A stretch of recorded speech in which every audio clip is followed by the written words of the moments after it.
परम पूजनीय आचार्य देव श्री विश्व रत्न सागर श्री स्मृति महाराज साहब, आदरणीय राजेश जी जैन डग वाले राष्ट्रीय अध्यक्ष नवरत्न परिवार, और अरुण जी फूलेरा फिटोन कला मध्य प्रदेश अध्यक्ष, और यहाँ आयोजक के समस्त सदस्य महानुभाव और नौजवान साथियों, भाइयों, मैंने तो दिख नहीं अभी सबसे पहले तो मैं इंदौर के जो आज नवरत्न यहाँ लाभान्वित हुए हैं पूज्य गुरुदेव के अगले चतुर्मास के लिए, तो पूज्य गुरुदेव ने और सहमति भी व्यक्त कर दी है। मैं आप सबको बहुत बहुत बधाई देता हूँ कि अगला चतुर्मास पूज्य गुरुदेव ने स्वीकृति जारी कर दी। आप लाभान्वित हुए। मैं जानता हूँ कि कई यहाँ विराजमान महानुभाव चाहते थे हिंदुस्तान के विभिन्न क्षेत्रों से यहाँ पर इस उम्मीद के साथ में आए थे कि पूज्य गुरुदेव के अगले चतुर्मास का लाभ उनको प्राप्त होगा। ठीक बात है, सबकी इच्छाएं रहती है, लेकिन आपने ये लाभ प्राप्त कर लिया, इसके लिए मैं आपको बहुत बहुत बधाई और शुभकामनाएं देता हूँ। ये लाभ कोई छोड़ नहीं सकता।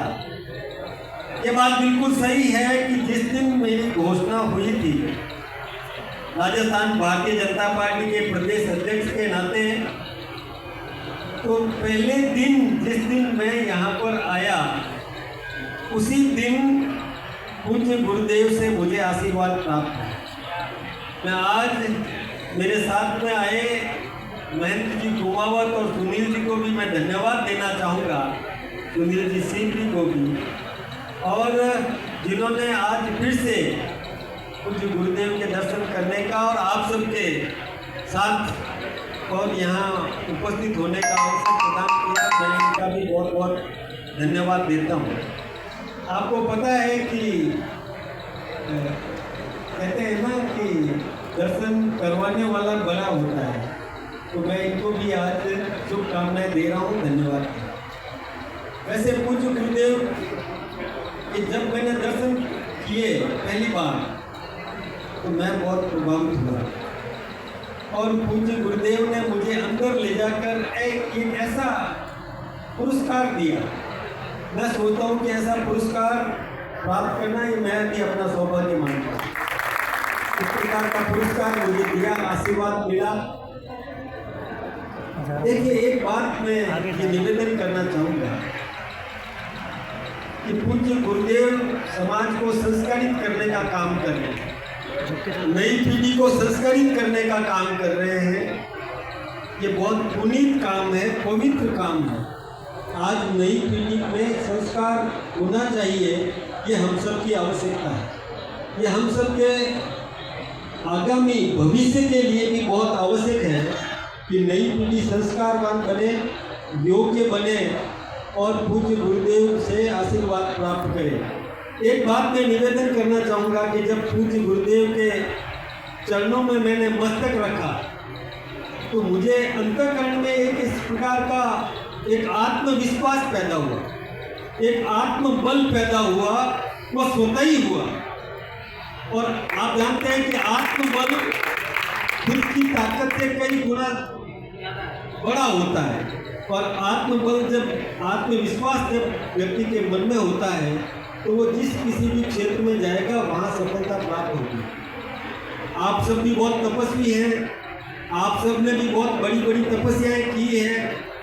किसी ने 8 दिन किए, किसी ने कई दिन किए, कोई वर्षित तप भी करता है, ये बहुत बड़ी तपस्या है। लेकिन आप जानते हैं कि जो मंच पर विराजमान गुरुजन है, इन्होंने बहुत बड़ी तपस्या की है, और वो आप सब कल्पना भी नहीं कर सकते, इतना बड़ा तप इनका है। और जब अब हम इनके चरणों में मस्तक नवाते हैं और इनका आशीर्वाद का हाथ हमारे ऊपर उठता है, तो वो इनके तप का बल तब का आशीर्वाद, तब की शक्तियाँ वो हम में भी आ जाती, ये बहुत बड़ी बात है। इसलिए ये शक्ति हमारे लिए बहुत उपयोगी होती है। तपस्या आप करते हैं, कष्ट आप भोगते हैं, शरीर को तब कष्ट देते हैं, लेकिन हमको आशीर्वाद देते हैं, इसी कारण से हम फलीभूत हो। आज जो जिन्होंने अगले चतुर्मास का लाभ प्राप्त किया, इतने खुश हैं वो, जैसे कोई उनको बहुत बड़ा, मतलब बहुत बड़ा खजाना, ये तो नवरत्न तो वैसे भी है, और सागर रत्न जब मिल जाए तो फिर कमी क्या रह जाएगी इनके पास में। तो इतनी बड़ी शक्ति इनको मिली, ये कम बात नहीं है। ये भी इसी प्रकार से आशीर्वाद प्राप्त करके इतने फलीभूत हुए, इतने शक्तिमान बने। एक इस प्रकार का आर्थिक साम्राज्य इन्होंने स्थापित किया, बहुत कम बात नहीं है कि अभी एक रत्न में आपके सामने, 9 रत्नों में से एक रत्न ने रखा कि हमारे पास में आप जैसा चाहो, इतने स्क्वायर मीटर्स का वो तैयार है, और जैसे आपने दिल खोल करके आपने ये सब बातें कही, ये मन में भाव कितना है, मन में भाव है कि कैसे भी हमारे गुरुदेव हम पर प्रसन्न हो जाए और हम पर कृपा कर दें और हमें ये चतुर्मास का अवसर प्रदान करें। ये मन में भाव है आपके, मैं आपके इन भावों की भी प्रशंसा करना चाहूँगा, मैं आपका भी वंदन करना चाहूँगा, अभिनंदन करना चाहूँगा कि आपके मन में इस प्रकार के भाव हैं, ये हम सब में होने चाहिए, ये हमारी नई पीढ़ी में भी होना चाहिए। हम सब एक बात को लेकर के चिंतित होते होंगे कि जब मैं इस समाज की बात नहीं करता हूँ, छत्तीस कौम की बात करता हूँ, कि जब हम समाचार पत्र पढ़ते हैं और टीवी देखते हैं तो हमको मन में चिंता होती होगी कि क्या हो गया इस देश में। माँ बाप की इज्जत नहीं करते, परिवार की इज्जत नहीं करते, विकृतियाँ आती जा रही है, एक चिंता होती है। और उस चिंता से यदि निजात पाना है